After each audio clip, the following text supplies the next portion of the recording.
अस्सलाम वालेकुम जी। मेरा नाम डॉक्टर उस्मान ततला है और मैं इस वक्त कनाडा के एक सूबे ब्रिटिश कोलंबिया में मौजूद हूँ।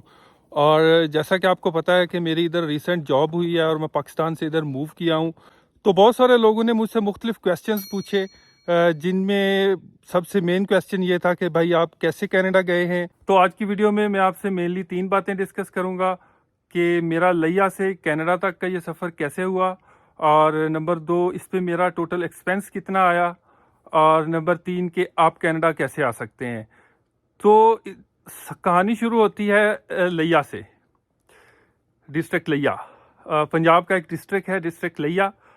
तो मैं एक फार्मर फैमिली से बिलोंग करता हूँ, और मतलब कि मैं एक ऐसा बच्चा था कि जो स्कूल से आता था और अपना चेंज किया, अपना लंच किया, तो डेरे पे जो लोग काम कर रहे हैं उनका खाना लिया और सीधा अपने डेरे पे चला गया, और शाम तक उधर काम किया। इसी तरह वीकेंड्स भी सारे अपने डेरे पे अपना एग्रीकल्चर, अपना काम, अपने खेत, और इसी तरह वो चीज़ें सीखते सीखते, जिस तरह एक बच्चा लर्निंग फेज में होता है, और वो जैसे जैसे वो जो कर रहा होता है वो सीख रहा होता है, तो वो जो एक चीज़ सीखी थी वो एग्रीकल्चर ही थी। फिर आगे एजुकेशन का मौका भी एग्रीकल्चर में मिला, बीएससी, एमएससी और पीएचडी एग्रीकल्चर यूनिवर्सिटी से की।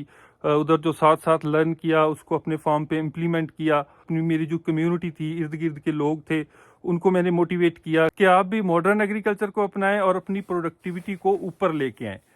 अच्छा जी, ये तो कहानी थी कि मैं एग्रीकल्चर की तरफ कैसे आया। मैंने थोड़ा आपको बैकग्राउंड बताया। जैसे पीएचडी एंड हो रही थी, मैंने डिसाइड किया कि मैंने असिस्टेंट प्रोफेसर या एकेडेमिया की तरफ नहीं जाना। मेरा जो फोकस था वो एग्रीकल्चर और फील्ड की तरफ था, क्योंकि मैं शुरू से फील्ड में रहा और मुझे फील्ड में रहना अच्छा लगता था। मैं ऐसी जॉब चाहता था या ऐसा काम चाहता था कि मुझे ऑफिस में ना बैठना पड़े सारा दिन, मेरा कुछ ना कुछ टाइम फील्ड में गुजरे, ताकि मैं प्लांट्स को देखूं, अपनी एक ऑब्जर्वेशन करूं, नेचर में रहूं। तो मैंने पाकिस्तान में 2 जॉब्स की। एक जॉब मेरी सिट्रस का एक प्रोजेक्ट था कैबी का, उसमें थी ईएमएफपी। उसमें एज ए मास्टर ट्रेनर मैंने काम किया 1 साल तकरीबन, और उसके बाद मेरे थीसिस वापस आए, मैंने अपनी पीएचडी कंप्लीट की। तो उसके बाद मेरी जॉब एक एग्रीकल्चर डाटा एनालिटिक्स कंपनी रिकल्ट पाकिस्तान उसमें हुई, और मैं उसमें काम कर रहा था। तो मीनवाइल मुझे लिंक्डइन पे कनाडा से जॉब ऑफर आई, जिधर मैं अभी काम कर रहा हूँ। इनके सीईओ का मैसेज आया कि would you like to work with us in Canada.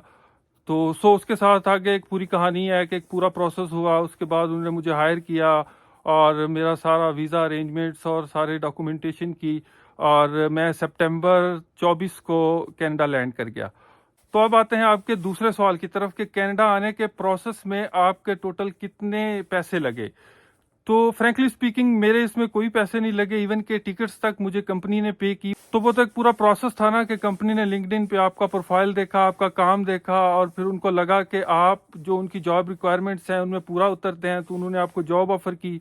Then वो तो कंपनी की रिस्पॉन्सिबिलिटी थी कि उन्होंने सारे एक्सपेंसेस किए, इवन के टिकट्स तक, जैसे कि मैंने आपको बताया कि वो मुझे कंपनी ने पे की जी। अब आता है आखिरी और सबसे इम्पोर्टेंट सवाल कि हम कनाडा कैसे आ सकते हैं।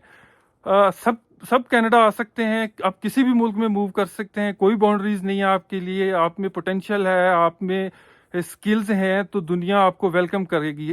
तो अगर आप में पोटेंशियल है, आपकी अपनी सब्जेक्ट पे ग्रिप है, आप जो काम कर रहे हैं उसको एज ए पैशन कर रहे हैं, आपके पास उसकी स्किल्स हैं, तो दुनिया आपके लिए खुली है। दुनिया को आपकी ज़रूरत है, दुनिया से लोगों को ढूंढ रही है।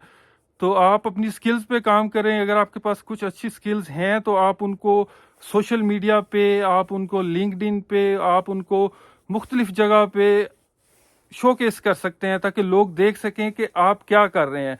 अगर आपको सोना भी बनाना आता है, और अगर आप दुनिया को पता नहीं है कि आपको सोना बनाना आता है, तो आपको उसका कोई फ़ायदा नहीं है मेरे ख्याल में। कि आपके पास तो वो सारे इंग्रेडिएंट्स नहीं हैं, वो सारे अपरेटिस, वो सारा सामान नहीं है कि जिसके ज़रिए आप उस सोने को बना लेंगे। उसके लिए आपको फंडिंग और ऑपरेटर्स की ज़रूरत पड़ेगी, जिसके लिए आपको बताना पड़ेगा कि मुझे सोना बनाना आता है या मुझे ये काम आता है, अगर आप मेरे साथ मिलें तो हम इसको बेटर वे में कर सकते हैं, या मेरे पास ये स्किल है। तो आप अपने आप को सोशल मीडिया पे, लिंक्डइन पे अपने आप अपना काम जो है, जो आपने किया है, उसको आप शोकेस करें, ताकि आपकी रीच बढ़ सके और दुनिया में ऐसे लोग, ऐसी कंपनीज, ऐसी ऑर्गेनाइजेशंस जिनको आपकी ज़रूरत है वो आप तक पहुंच सके, आपको कनेक्ट कर सकें। अच्छा जी, अभी तक मेरे नॉलेज में जो कनाडा आने के 2 3 4 लीगल तरीके हैं वो ये हैं कि एक तो आप स्टडी पे आएँ, اور ادھر اسٹڈی کریں. اس کے بعد اپنی اسٹڈی کمپلیٹ کرنے کے بعد اپنی پوسٹ اسٹڈی ورک پرمٹ لیں. اس کے بعد آپ پی آر اپلائی کر سکتے ہیں. یہ دوسرا طریقہ ہے کہ آپ کے پوائنٹس اچھے بن رہے ہیں, آپ اس ایج ونڈو میں فال کرتے ہیں جس کے میکسیمم پوائنٹ ہیں, یا آپ کے پاس جاب ایکسپیرینس اچھا ہے, آپ کے پاس سکلز اچھے ہیں, آپ کے پاس آئلٹس ہے, تو آپ ڈائریکٹ پی آر بھی اپلائی کر سکتے ہیں پاکستان سے بیٹھے بھی. تو تیسرا طریقہ ہے کہ جی آپ کو کوئی جاب آفر ملے اور آپ کا امپلائر آپ کو اسپانسر کرے, اور جس طرح میرا ایک سارا پروسیس تھا, اس پروسیس کے ذریعے آپ کینیڈا آ سکتے ہیں, اور after 1 year you are eligible to apply for P R. اگر آپ کا کینیڈا جاب آفر, ایگریکلچر یا اپنے کیریئر سے متعلق کوئی بھی سوال ہے تو please do comment. I will try کہ میں آپ کو رسپونڈ کر سکوں اور ایک اور ویڈیو میں آپ کو آپ کے ان سوالوں کے جوابات دے سکوں. تو آج تک کے لیے اتنا ہی. اپنا خیال رکھیے گا. ملتے ہیں اگلی ویڈیو میں. اللہ حافظ.